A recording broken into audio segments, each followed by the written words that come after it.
And I remember I found a doctor and he said, put Crisco on that baby.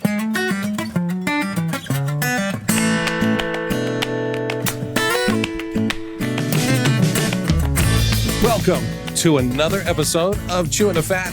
I'm your host, Big Rob. Thank you so much for tuning in, downloading the podcast. I certainly do appreciate that.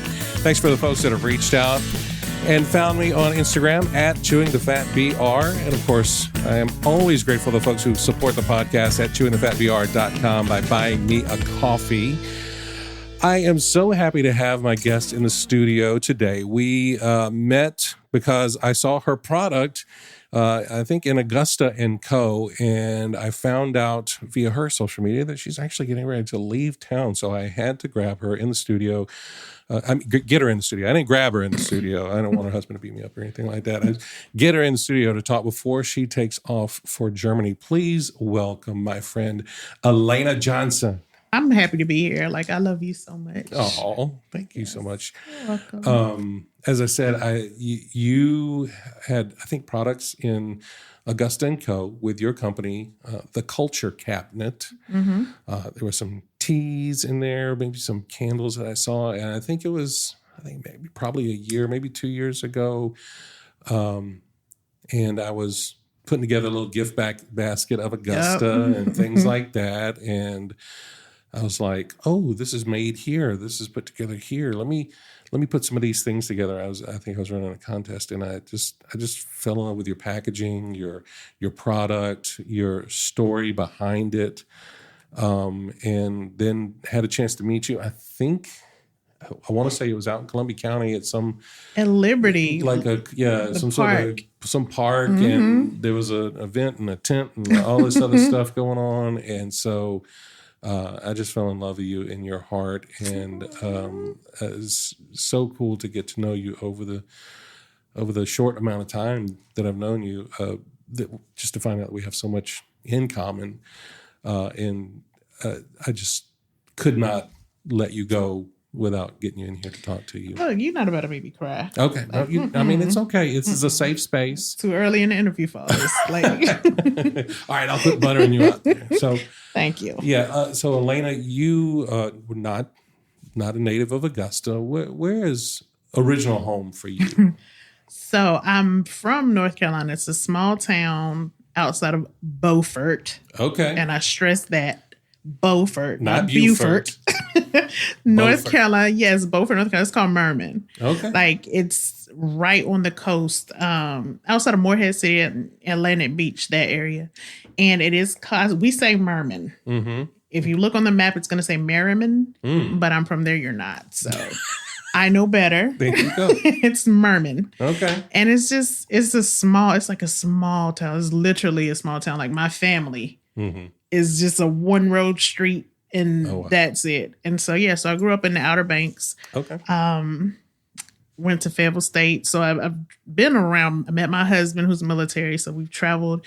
But Mermin is going to always be home. Yeah. I'll say Fayetteville, because you got to break it down. Right, right. Because once you get them to Fayetteville, then you can get them to Mermin from there. Yes, gotcha. Sometimes. Gotcha. Sometimes. But so I say Fayetteville more often than not, but Mermin is my home. My heart is in Mermin. Yeah. Okay. Family still there?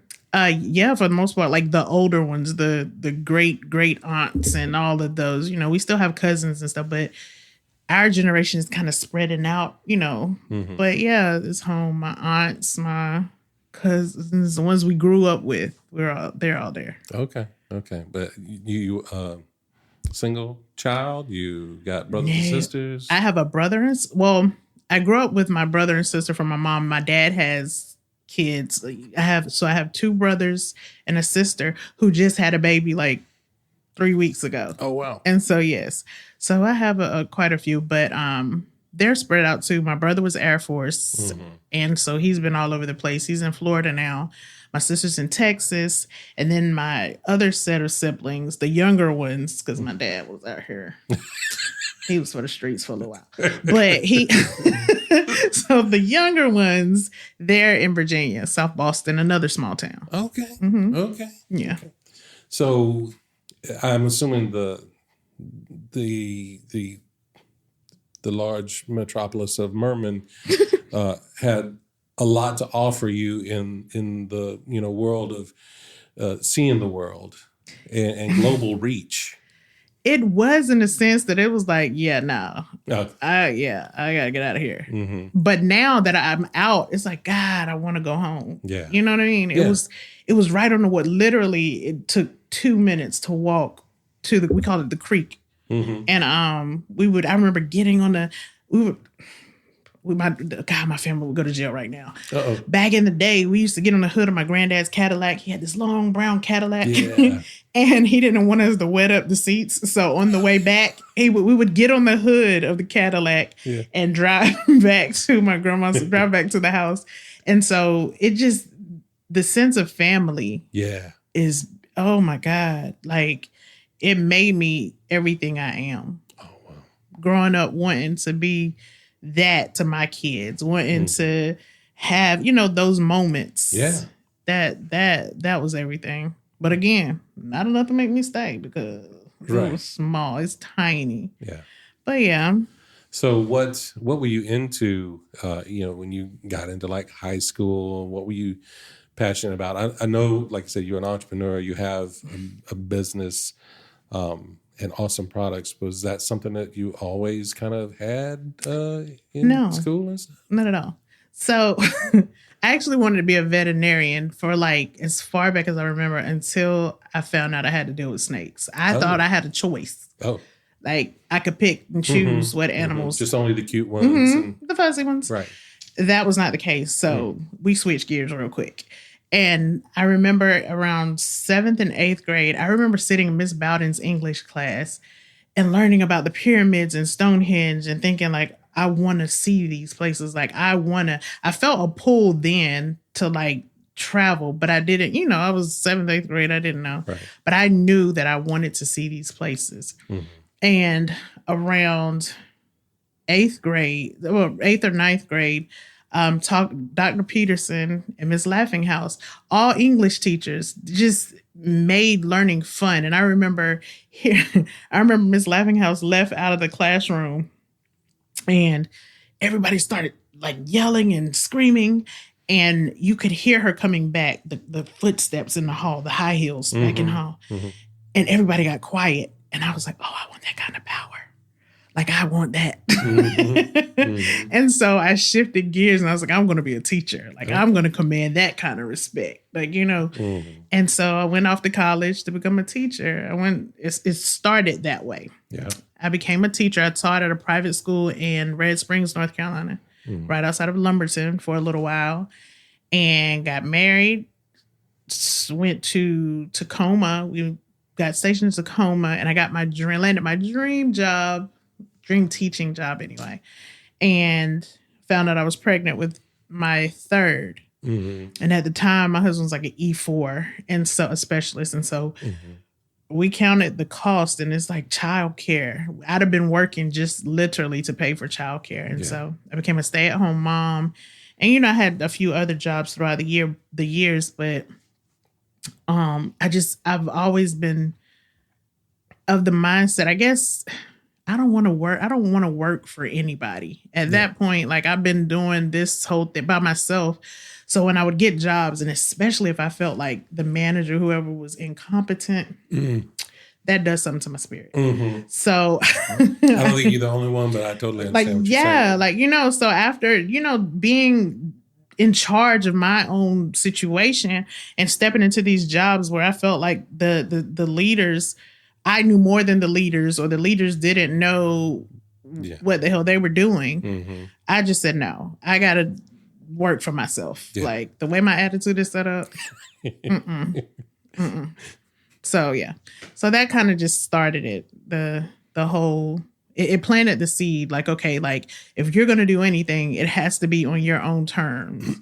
and here we are. Yeah. After a few, years of struggle. Yeah. But I mean, it's something that you're, like I said, you're passionate about the way you want to have yourself treated. You kind of put yourself first in that. And then you found a way to sustain that through something that you also could come, because you were passionate about yourself. You found out something that allowed you to be passionate about yourself and a product, and and to continue that. Yeah. What was that discovery period like for you? Or for the folks who don't realize what the Culture Cabinet is. What is the Culture Cabinet? So we make natural products and we sell natural accessories. And to your point, when my son was born, he had eczema so bad, like really bad. And this is my first son. I don't know, the doctors, they started giving him steroids and he had ballooned. I'm talking about this little baby was probably 3 months old. And he just, my youngest son looked at pictures of him when he was little and he was like, "You're smiling, but it looks like it hurts." Like that's how big he was. And his skin was just so bad. And they kept wanting to feed him steroids and wanting to give him medicines. And I remember I found a doctor, a Black doctor, and he said, "Put Crisco on that baby." And I'm like, Crisco? Like, Right. But he explained the benefits. He told him, about the fatty acids and all the stuff like that. And I tried it and it worked. And so I started trying to like figure out new things, different things. Okay, like we can heal ourselves without all the shots and the injections and the topical steroids and all this stuff. And so I started looking for a way to heal him homeopathically or, naturally. And so that's kind of how it was born. And then fast forward, I met one of my closest friends, Frances, and she introduced me to salves. And she had made this salve that was good for burns and cuts. And so I took that and started tweaking it and making it personal, making it my own. And friends started asking about it, then family, and I started giving it away so much, like just giving it away to where one friend was like, "Don't do that anymore." Right. Don't do that anymore. She was like, "This is your time. This is your research. This is your energy." She was like, "Sell this. Like you have a marketable product." And we were watching the movie. You remember Robots? It was and Mr. Bigwell would say, "See a need, feel a need." Yeah. And I remember watching that movie probably like a week after she and I had this conversation. And it was like, okay, I got this. And so then it was like, so it went from the salve to teas, and then it expanded from there to what it is now. But it all started because I didn't want my son being pumped with poison, essentially. Yeah. And here we are. That's great. That's great. And so the business now you're transitioning. You guys are moving again from Augusta, and you're moving to Germany. Yes. So the business, I know on the website you talk about, you're going to take it. Not that it's closing. You're just taking a month to actually get everybody moved to Germany. And so we lived overseas before. And so there are certain rules that you have to follow in these other countries. Like, so it started becoming less of a hobby in Italy, but I couldn't be official. So I did it for friends, close friends and colleagues over there. But we're still trying to figure out the logistics when we go to Germany. Like, it's just a whole thing. It's a whole thing. You can't, certain installations, you get penalized for using the postal system. Oh, wow. And 90% of my customers are online. They shop through the website. And so right now we're just doing the logistics. I've found a few distributors maybe here. I'm actually, I haven't really told anybody, I'm actually working with a few people to franchise. Okay. Yeah. And so the first store, fingers crossed, will be in Scottsdale, Arizona. Oh, wow. Yeah. And the second in the Seattle, Washington area. Oh my gosh. Yeah. You heard it here first. You did. That's such great news. Oh my gosh. I'm so happy for you. Thank you. I am too. That's amazing because then you can just like still have your U.S. base. They can fulfill from there, and you ain't got to worry about all this exchange rates and all this extra postage and all this other stuff. And they can just deposit your money in your bank account. I mean, you said it. I'm just saying. Right. But I'm just saying that the electronic transfer can still happen like that. Yeah. But even with that, like learning, like, oh my gosh, I'm learning so much NDAs and just all the contractual stuff. It's stuff that, and I'm blessed. Oh my gosh. And I'm so fortunate to be in this position. And it's like one of those things, it's like you think about it, you know, at the beginning, and now it's happening. It doesn't even feel real. Like this is a thing right now. Right. Like this is happening. What is life? Right. Yeah. You know, and so, and even with that, it was one of my friends who, God, this is the importance of having your tribe, your squad, because my friend she had called, she was like, I'm thinking about starting an apothecary. And I'm just telling her all of this stuff, and she works HR. And she was like, probably 20 minutes into the conversation, she was like, wait. Why are you telling me all of this for free? Yeah. She was like, pump your brakes. Like, you should be selling this. Yeah. And I'm just, you're my friend. Yeah. Right. And she was like, no, ma'am, that's not, no. Right. You're also a business woman. You're an entrepreneur. You have to, you did all the legwork. You've been doing this for years. Stop giving away so much stuff. And so it kind of switched to, she was like, okay, well, maybe I'll open up the first culture cabinet. And then it went from, in that one conversation, it just went so fast. Yeah. It was so fast. And it's turning into this. And that's great. That's so great. You know, and I think that's one of the hardest lessons to learn. And it's a weird lesson to learn, but that your knowledge is a product that people will pay for. You know, somebody called me like, hey, can you help me? What kind of microphone should I buy for a podcast? Oh, blah, blah, blah, blah, blah.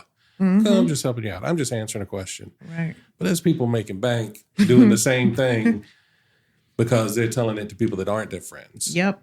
And it's like, well, I know you're my friend, but this is also now a business, and my knowledge is worth something too. Obviously, that's why you called me. So, and even that makes me uncomfortable still. Right. And people don't talk about that. Because you got that heart. You have a heart for people. Yeah. Again, I think that's where we connected. You got a heart for people, and you got a heart for helping. You wanted to help your child. You know what I mean? You wanted to help yourself by not working with somebody else. You want to help your child with his eczema. You got a heart for helping people. Yeah. And it's like, it almost feels dirty to turn that into a commodity. Yes. Oh my gosh. Yes. But in the world that we live in, it's not dirty. It's not dirty because I know for a fact you still are giving back to the communities that you're in. Absolutely. Just not with that bit of knowledge. Right. I mean, you know, you may be like, okay, well, I'm going to, donate a few products to this silent auction, or I'm going to do this, that, or the other, which is all fine and good. But to know the value of yourself. And I mean, the thing is you knew the value of yourself when you decided not to work for anybody else. Ooh, you better go ahead. Go with your sermon. I'm just saying, you did. You knew it. And now it's like, this is just a continuation of that. Yeah. This is another part of that. It's like, oh, I've leveled up. This is also a part. Yeah, I'm still getting used to it. Like, I'm still getting used to it. Yeah, it's just, and again, I got a squad behind me that's like, it doesn't matter what you think. Right. This is the right thing. This is what's going to happen. Like, who will check me real quick. Right. Like, no. Right. Like, write me up an invoice and let's make this happen. Yeah. And that's important. That is important because there are people who will feed off of your knowledge as long as you're giving it to them. And you have to know. It took me a long time to learn to say no. And my affirmation cards, explicitly affirmations, I have one card specifically that said no is a complete sentence. Yep. I don't owe you an explanation. I don't owe you that piece of me. I don't, I'll never be rude or distasteful. Well, again, that's perception. Right. But I owe it to myself to say no. Yeah. Yeah. And you're absolutely right. As soon as you say no, somebody who's trying to get something from you wants to know why. It's like, that's it. Yeah. You got the whole thing with the 2-letter word right there. There's no other words needed. Yes. And people who are not used to, and I tell people all the time, people who are not used to not used to hearing you say no, when you start setting boundaries, that looks a lot like disrespect. It looks a lot like you're being rude, you're being this, you're being that. But no, I had to learn to set those boundaries to protect myself. Yes. And my peace, because I value my peace more than anything. When this starts not being fun and disrupting everything I've built in terms of myself, just my peace of mind, my health, my happiness, it's time to let it go. And I'm okay with that. Right. I'm not so tethered to any of these outcomes that I'm willing to jeopardize that. Yeah. I'm not. Yep. You're absolutely right. And it is. And when you're talking about the people that think, oh, well, you don't have to be rude. It's like, well, don't you think it was rude of you to take advantage of me all those times that you asked to borrow a cup of sugar, or you asked for a ride to the grocery store, or, hey, can I borrow $5, or can you grab my lunch today? Those people that think of it as a transient transaction they anticipate you forgetting about it. And then, if the same person, if you were to come back to them and say, hey, remember when I picked up your lunch last time? Could you get me this time? And they're like, oh, I ain't got it. Okay. I don't feel like it. Okay. It's payday then. Can you just go ahead and I need to get that back from, I thought we were boys. I thought we were hanging out and you just pay. It's like, no, you said you didn't have no money and asked me to feed you. I fed you for a day. Learn to fish. Right. I need my money back. Right. People, and I call those emotional vultures. Like they will suck you dry. And then again, the time you say no, they forget about the 100 yeses. That is amazing to me. Like forget the 100 times I said yes and I did for you and I sacrificed. The one time I told you no, it's a problem. Yeah. And that's what's making you angry, is because, again, I had no boundaries. And now it's time to establish them and you're bothered. Yep.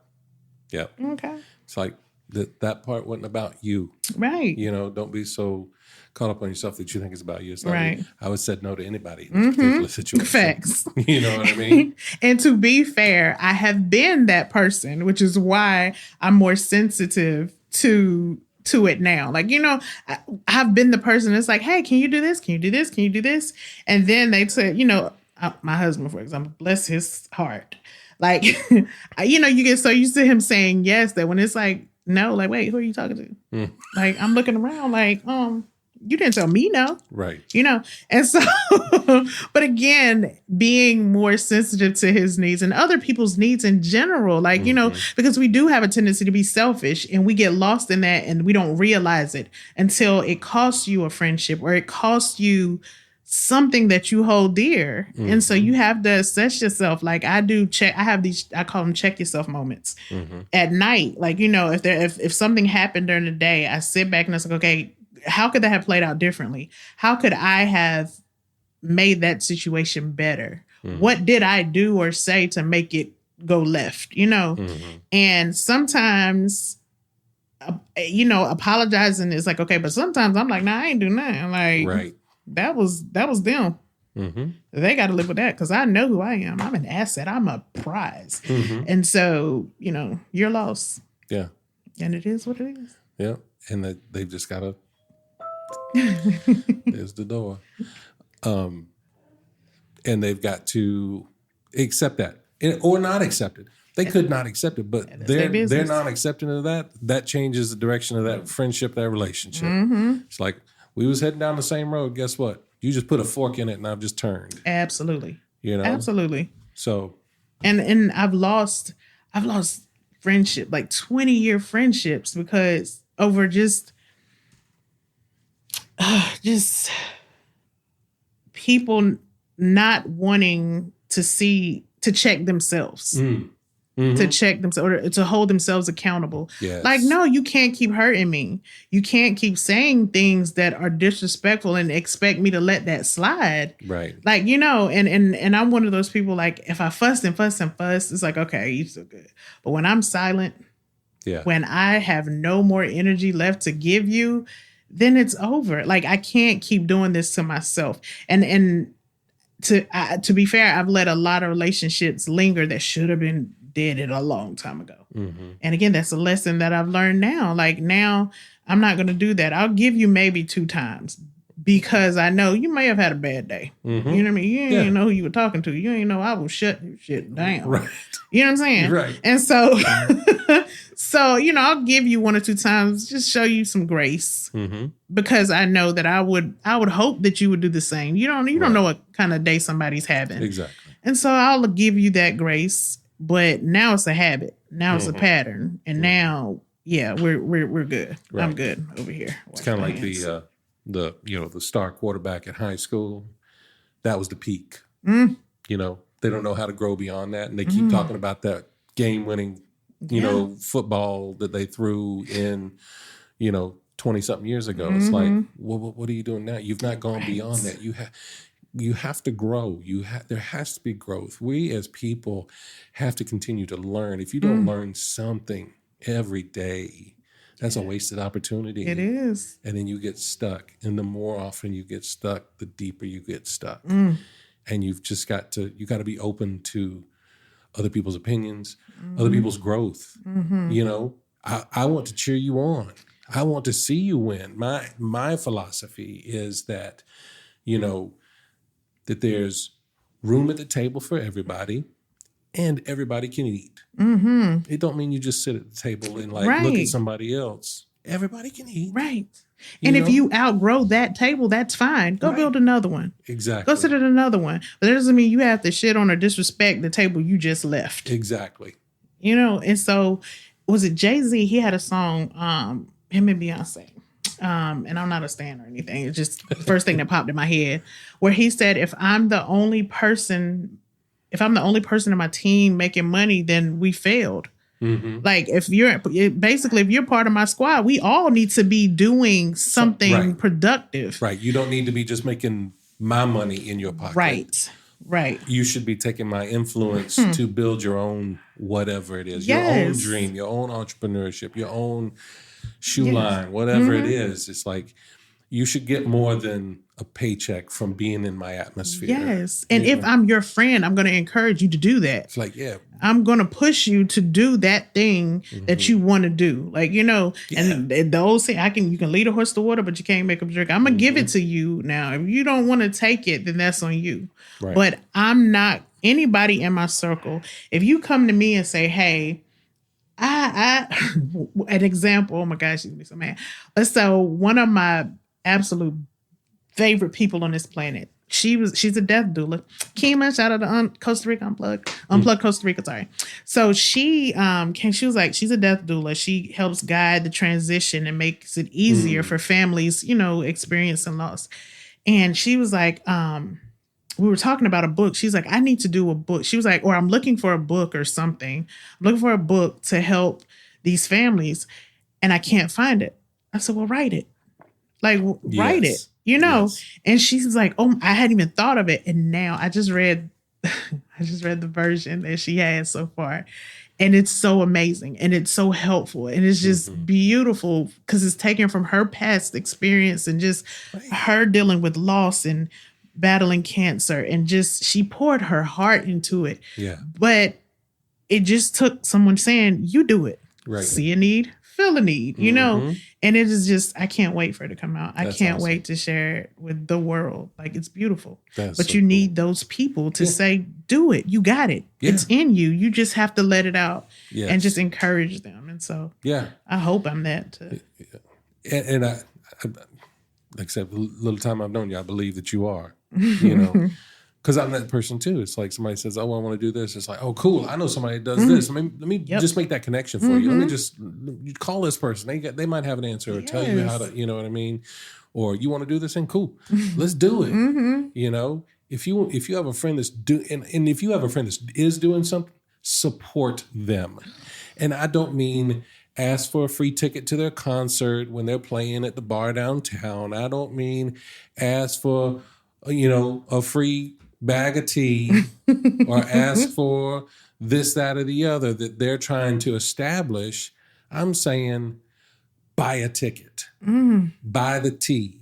Yes. Follow their podcast. Share a post. That don't cost you anything. 2 seconds. Anything. 2 seconds. Share the post out. You scrolling and you're like, oh, that's my friend. You might not even put a heart on it. Yep. You know what I mean? Put a heart on it, share it. Put it on your story.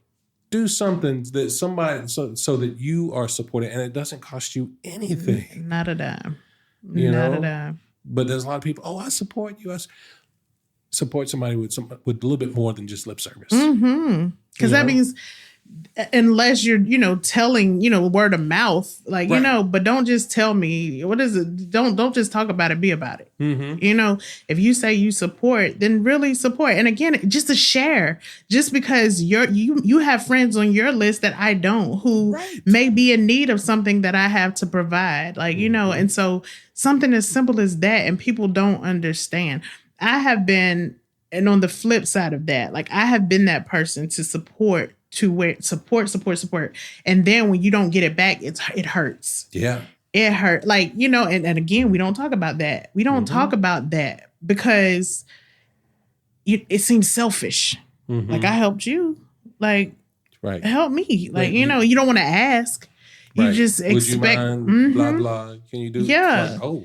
Right. Like you expect people to treat you the way you treat them. And that's not always the case. And again, it's another lesson that I've learned in this business is that I can donate to you. I've had people reach out to me and I've donated. So you don't count because you're awesome, but I've had people reach out to me and I've donated so much stuff and couldn't get a share or a like or a follow. And then they come back and they forget that they asked before. I didn't.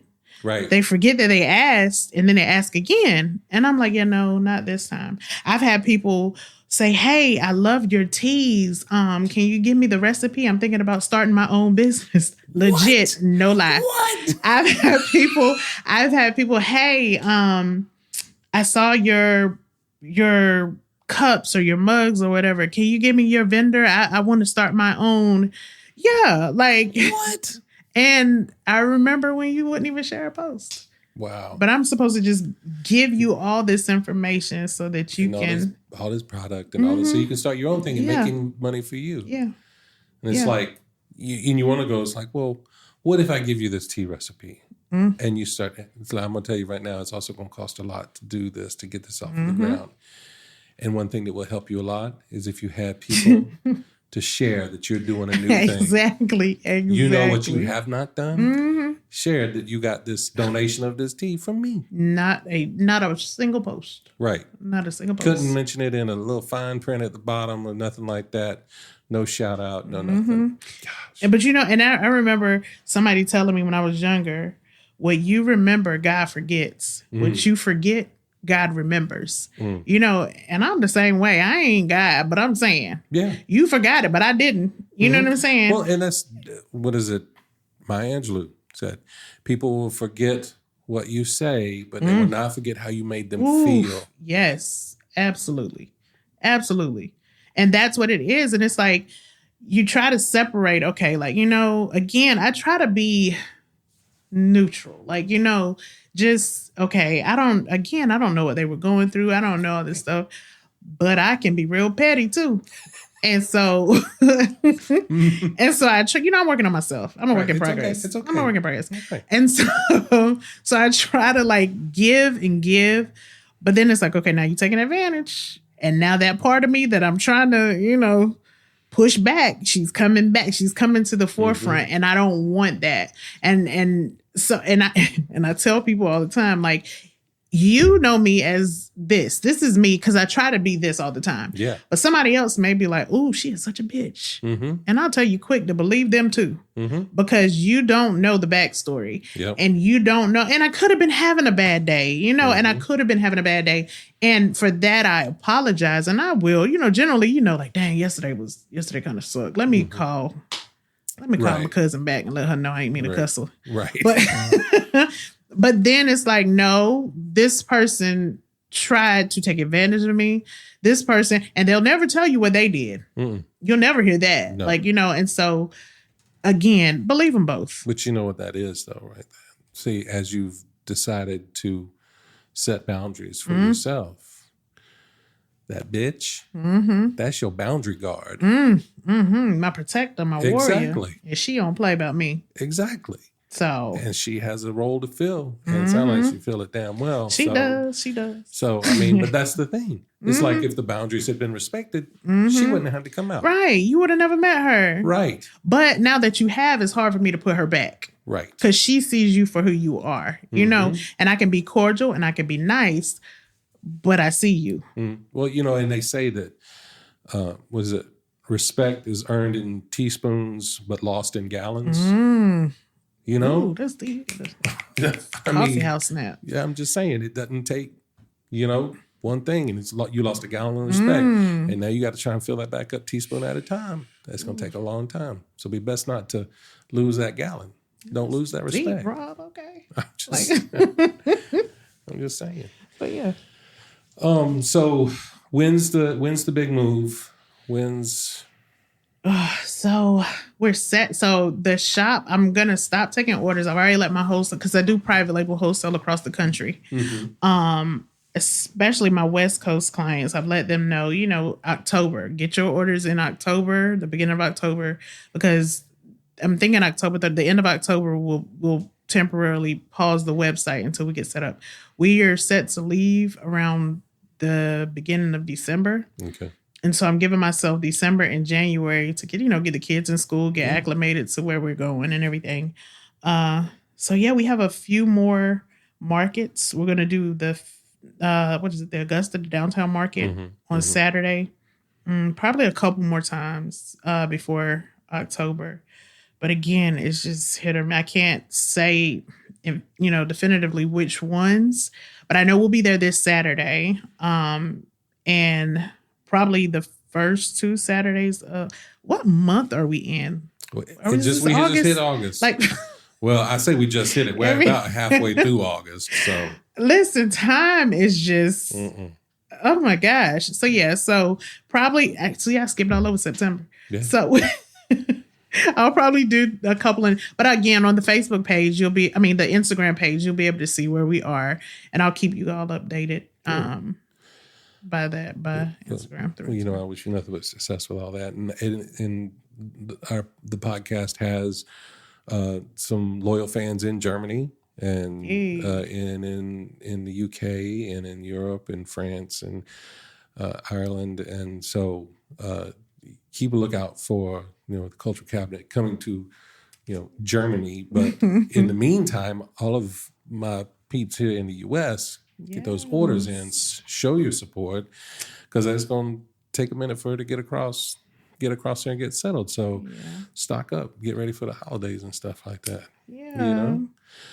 Aleena, what's bringing you joy right now? Me. Like, I work so hard, because I put in the work. You know what I mean? And so anytime I can just be present and be in the moment, that is everything to me, because we have a tendency to just be all over the place. I'm a mom. You remember last year when you helped me? Do you remember I called you and was like, I'm working on my EDD. And I was like, I have to practice. I am nervous. I don't know what to do. Can you please? And you helped me. And I just love you so much for that. Did I charge you for that? No. Yeah, I'll tip you after the show. But that was for the tea for the gift basket. Paid it back. Pay it for it, But yeah, I don't think I thanked you. I'm sure I thanked you. Yeah. But yeah, I saw the video. It popped up this morning, and I was scrolling through, and I was like, oh my gosh, it's been a year. So it's been 2 years since we've known each other. Oh my God.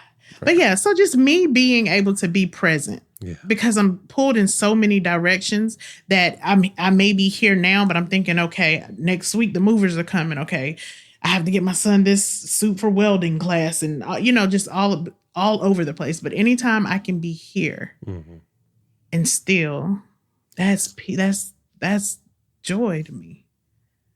sipping on cacao or tea and just being in the moment. That's bliss.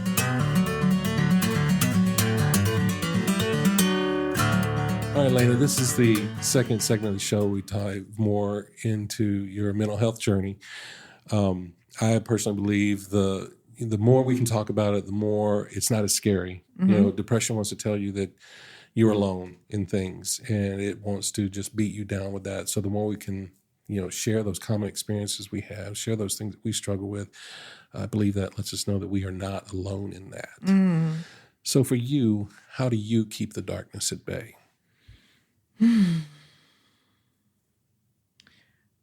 I have to detach. I have to be alone.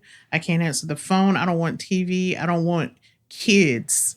Wow. Like I don't want anybody. Like, I just can't. I have to be alone. I have to sit with myself and figure it out. Some people want people to help walk them through it. I don't. I need to be able to just be alone with my thoughts and get comfortable with them again, because I'm a Virgo. So we just overthink everything. And so I think that's the biggest thing. And having to compartmentalize certain things. Like there's not enough conversation. There are jokes, but there's not a real conversation about parenting and working while parenting and running a business and going to school. And like, there's not a real conversation. Well, there are, but just about how for real ghetto parenting is. Like that shit sucks sometimes. And you're trying to, as a mother, I'm trying to navigate four with my husband, 4 different personalities, the dog, and everything else. And so I get to a place where I literally shut down. Like I can't function. Yeah. Like I just can't, almost physically can't move. And I don't know. And I guess it would be a form of depression, and in those moments I have to, and I'm blessed enough to have done enough work to recognize when it's coming. And sometimes I can stop in enough time to where I don't completely shut off. Like I don't completely just go dark. Yeah. And I just, and again, my husband is phenomenal, because he'll and the kids are like, mom is doing too much. And around that time, so I guess they'll see, okay, she's doing too much. She can't sit still. And not just like, flighty, but just like, okay, I'm just bouncing from one project to the next. And they're like, mom is doing a lot. And so my husband will be like, hey, like, are you okay? Go get a massage or whatever. But then in my head, that's just something else I have to schedule. That's just something else I have to do, Yeah. And so I just need to be by myself. And if I can get into nature, if I can go sit in the grass somewhere and just be in the sun or the rain. I love the rain. Yeah. I love the rain. And so just be on the porch with it raining. Oh, that centers me. Yeah. That helps bring me back. And it's like, okay, again, being present. Don't be in the past. Okay, that happened last week. You got to move from that. You have to let it go or refocus, or, stop thinking about what's happening next week because it's not here yet. Right. Be here, be now. And I have to constantly remind myself because, again, as a mother, a military spouse, I juggle so much. And I had a friend who said, but you make it look easy. And my response to her was, what is the alternative? Right. Like, what my children suffer, my husband suffer, like somebody suffers. But then it's a control thing too. I feel like if I'm not handling or managing something, then everything's going to go to shit. Right. And having to allow myself to release that, like, okay, they're not all incompetent. I did a good job. Right. You have to have confidence in your past work. Right. To know that it's going to move forward. To know that it's going to be okay. And trust in the job that I did, that the sacrifices that I made were worth it. Yeah. And they show me that it is. But again, it's a me thing. Yeah. It's a me thing. And again, I'm doing the work. That shit is hard though. And it is ugly. And it calls for you to address things or acknowledge things in your past and your present that are ugly, things you may have said, things you may have done that weren't an example of you at your best. Yeah. Yeah. And it sucks. Mm-hmm. But it's worth it. When you do have those moments, it's worth it. And I have more of those moments now, the peace and the tranquility than I did in the past. Right. But that means working through those ugly emotions and not just trying to put a Band-Aid over a bullet hole. It means going through it. Yeah. And realizing like, okay, you can't just just keep adding stuff to your plate, trying to distract you from what the cause is. Like you have to fix it. You have to fix this. Mm-hmm. And so, yeah, it's ugly, honey. Is it with being a military spouse? I imagine that there are times that in and of itself can be a whole other plate of stuff that you got to deal with deployments, time away. Are you going to get the guy in the dress uniform show up at your door one day? That I wish y'all can't see me, but I roll my eyes so hard. So hard. She's looking at the back wall of the studio. Like, yes, because it is. And actually, my husband's deployed right now. So this past year, like, again, I'm trying to sell a house. I'm trying to make sure the kids are registered in the school overseas. Mm-hmm. Like, I'm trying to do all these things alone. And he does what he can when he can. But it's me, you know? And so he tries. But then it's like, sometimes it's like, boo, just let me handle it because you in the way. You know, like you're trying, but it's just causing something else for me to do. Mm-hmm. And he understands, you know, like even an example, the house, we were going back and forth about renting or selling. And he was just like, babe, we're going to do what you want to do. And then I got an attitude like, no, don't just do what I want to do. Like, what do you mean? Like, we need to, because I don't want any of us to be resentful. Mm-hmm. And he was like, but here's the thing. If we do what I want to do and it doesn't work out, you're going to be, no, he said, if we do what you want to do and it doesn't work out, I'll feel a kind of way. I'll feel some type of way, but I'll get over it. You're going to hold on to that shit a lot longer than me. And so, and so I'm fortunate to have a partner who, whilst he gets on my nerves, he is very, oh my gosh, he's perfect for me. And in terms of just like having to deal with that, I try not to think about it. Yeah. Him, you know, I can't, I don't watch the news. I haven't watched the news since his first deployment. Wow. And that was probably what, 03? Wow. 03, something like that. I can't, because he lost friends. He's you know, it's not been easy. Yeah. And so I try to be what he needs when he needs me, you know, while keeping my sanity. And we're not thinking about, okay, you know, what was it? Was it not the Ukraine where they were trying to jump on the plane, trying to get out? Kuwait, was it Kuwait or somewhere like that? But I had a friend on that plane who was trying to get back home. Right. And they were trying to jump on this is real. And so I have to detach from his job. Yeah. I can't tell you nothing about, I can tell you really nothing for real. Right. I mean, because I have to detach, because if not, I'll be worried sick. Yeah. And I don't want that energy on my children. I don't want them to worry. I want them to know that he's okay. And we believe he's okay. You know, we know he's going to be okay, but I can't think about that. And not every spouse handles it that way. Yeah. But after almost 20 years, like, it's like, okay, he's going to return home, but I can't focus on what could happen. Yeah. Because then everything here starts to fall by the wayside, and everybody's worried and concerned, and I need them to live their best life. Right. I need my kids to live their best life. I need them, when they talk to dad, to be happy, because then that energy transfers. Yeah. Like, you know, he's happy because they're happy. Yeah. And so that's just, again, that's not for everybody. Everybody deals with it differently, but I have to detach from what could be. Yeah. I think that, you know, the way that you're handling it, I think that then, just like you're saying with the kids, that allows you to be a light for him when he does have those moments to whether you FaceTime or video call or just phone call or however he communicates with you, that he has that positivity. He has that energy, that sense of family and home and love without having to like think about where he is, or where he's calling from, or what he may have just walked out of. Yeah. You know? And even the stuff that happens back here, like I try not to, I handle it. Like I got that. But then that's partnership. Yeah. You know, that's what a partnership is, knowing what he needs to know and what he doesn't need to know. He, you know, my son fractured his ankle, and it was like, okay, the day that it happened, it's like, no, it's like, okay, we need to call my friend. She's a nurse. Like, let's figure this out before I tell him. Now the phone call is different. It's like, hey, today he did this, and, you know,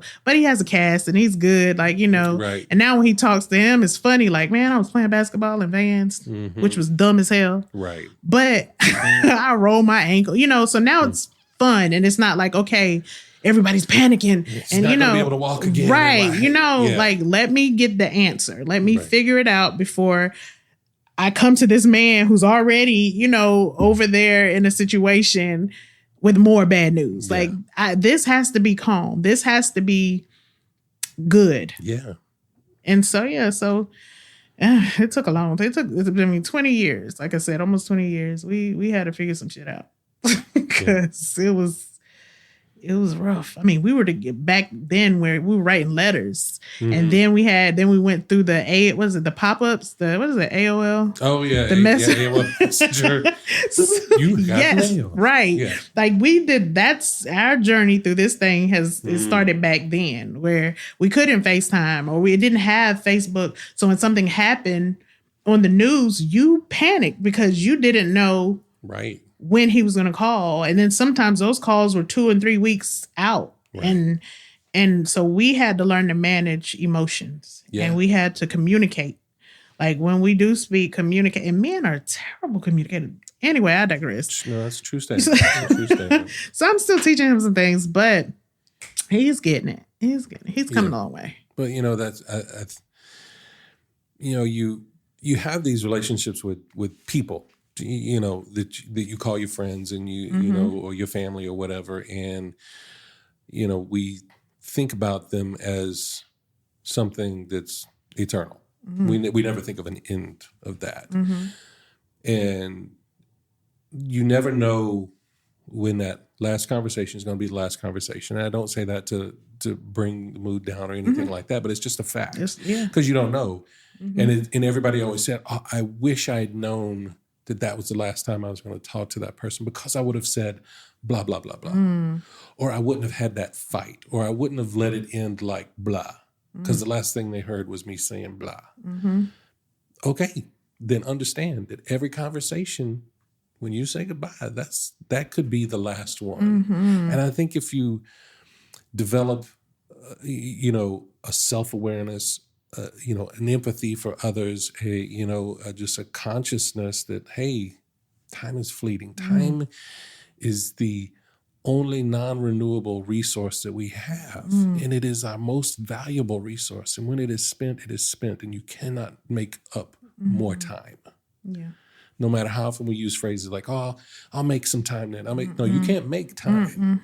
You decide to spend it how you're going to spend it. And when it's spent, it's spent. Yeah. So when you have that moment to have that conversation, leave it good every time, so that they know and they feel that, you know? Have you read the 4 Agreements? I've not.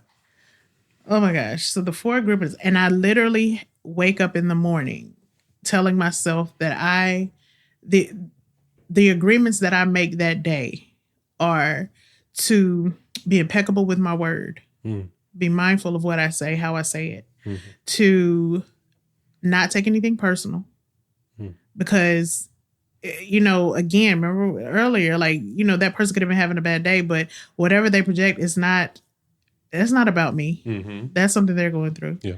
To not make assumptions. If something happened, I'm not going to assume. I'm going to question. I'm going to ask. I want clarity, and to do my best. Yeah. Every day. And so if I fall short with one of those agreements, it's like, okay, I didn't do my best today, but I tried. Tomorrow, I'm going to wake up, and those are the agreements that I'm going to make with myself all over again. To be impeccable with my word, not take anything personal, to to just what is it? To not take anything personal, to not make assumptions, and to do my best. And when you do that, I leave everybody with love. I'm not mad. I'm not resentful. It's like, okay, I didn't take that personal. I'm not going to make an assumption and that's about me. Like, no. And you leave lighter, and it makes you love harder because again, I don't know when the last time, and I'm not angry. Like, yeah, you did something, but it doesn't offend me. I'm not as quick to take offense, and therefore I'm not tight. I'm not feeling some kind of way. So if I left, at least you know she wasn't. She cared. She loved, and she wanted the best for me. And I hope, and again, I feel almost the same. Like if you're not taking anything personal, if you're not making assumptions, then I feel the love, even through your hurt, even through your pain. Like I feel like, okay, it's okay. It's okay. He didn't mean that. And I might cuss him a little bit later, check him, like one of my friends her mother had passed. And we were there, like when she found out, and and she snapped, and she just went off on like everybody. And I'm like, okay, again, don't say that personal. So I'm in the room and I'm rubbing her back, and I'm like, are you okay? Like, and then everything get quiet, and I was like, don't you yell at me like that no more. Like, and of course we started laughing, and but that's just kind of. And I like that. I love laughter. I want to laugh all the time. I want to laugh all the time. And I try to look for a reason to make somebody laugh or to make somebody smile, because, and then that's even in walking past somebody, a smile, just a smile. You don't know what that does for somebody. A hug. I'm a hugger. Oh my God. I love hugging.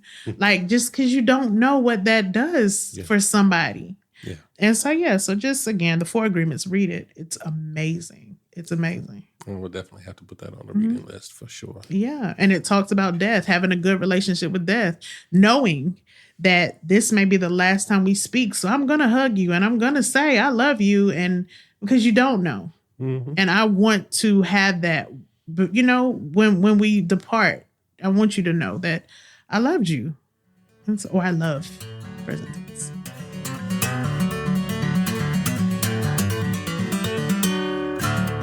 All right, Aleena, this is the 3rd segment of the show. It's time now for the Fast Five. The Fast Five. It's time now for the Fast Five. Fast Five.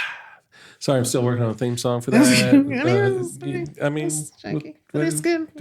It's been going 3 years. I've been working on that thing. Anyway.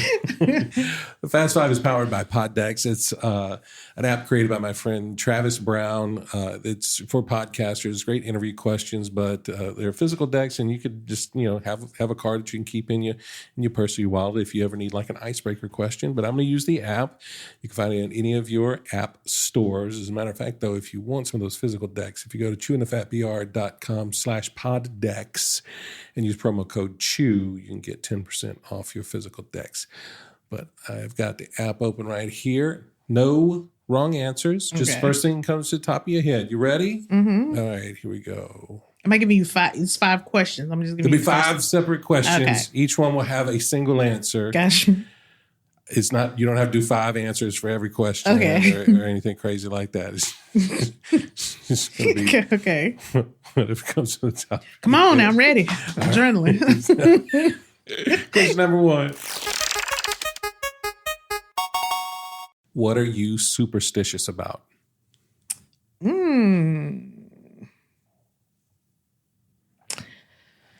Superstitious about anything? Just I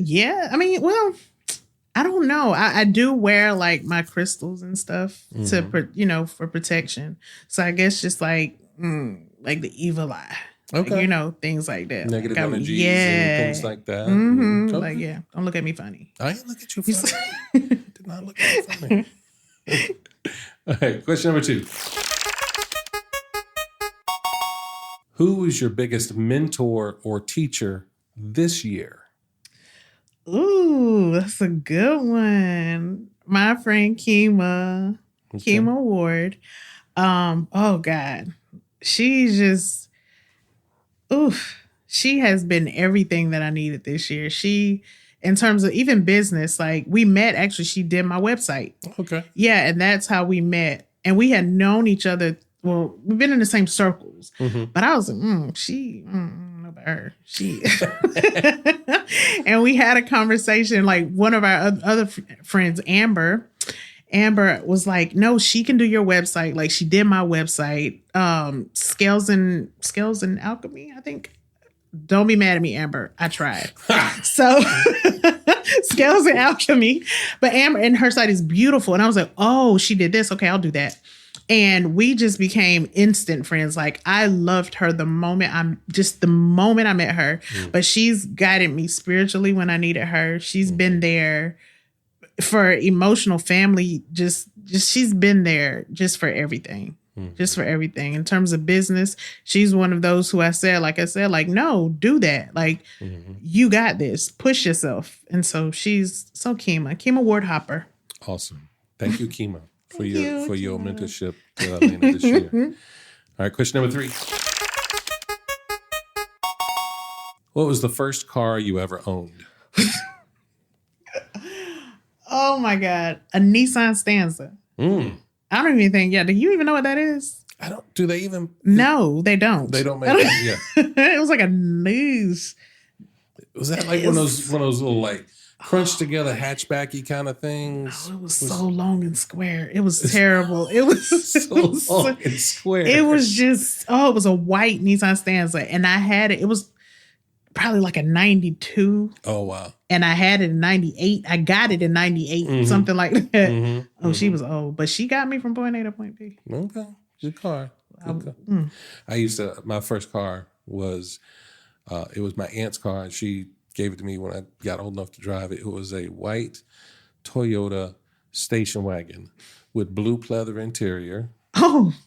The stereo was not stereo. It was mono. There was only one speaker, and it was like AM, FM radio, and only one speaker.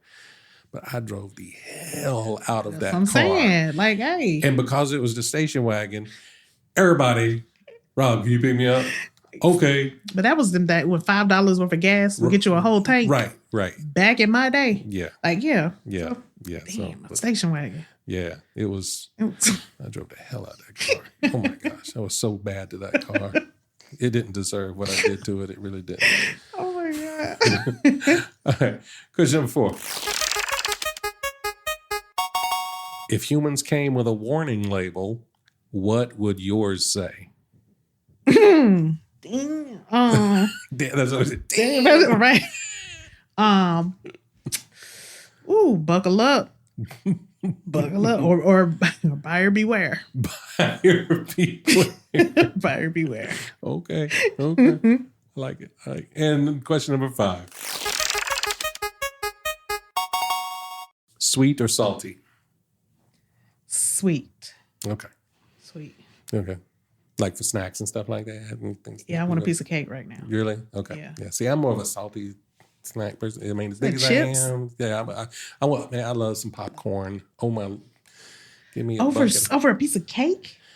I mean, I like pies more than cake.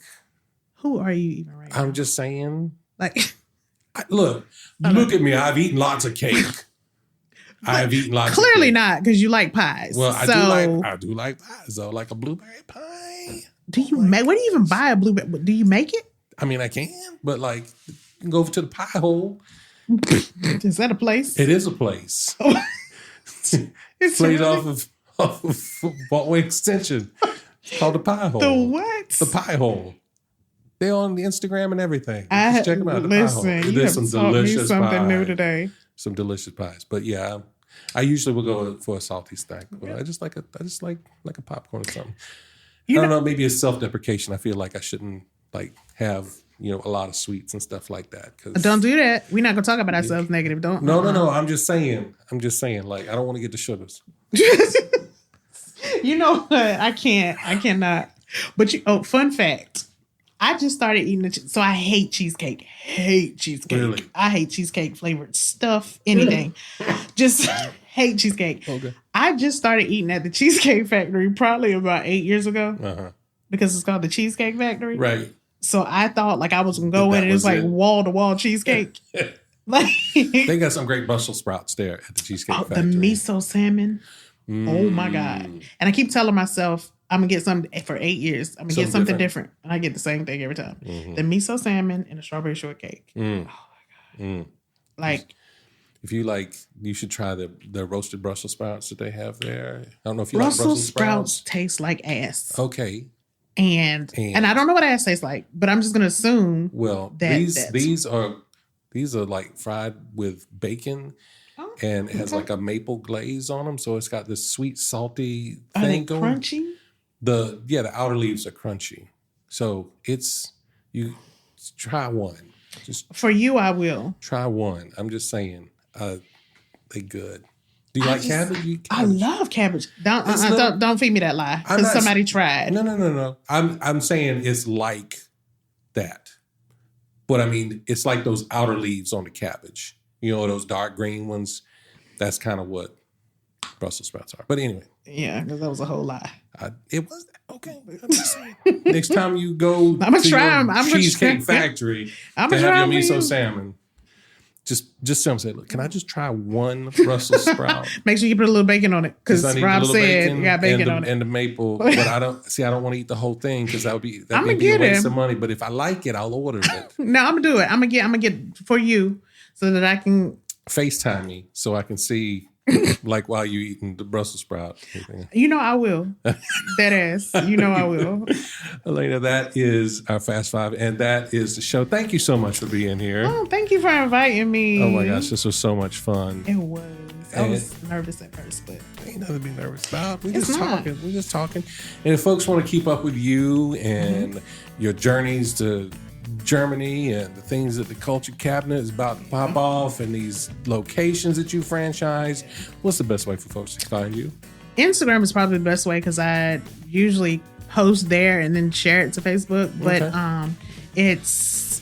my handle is at the Culture Cabinet, spelled with the 2 Ks, TheKulturekabinet. Okay.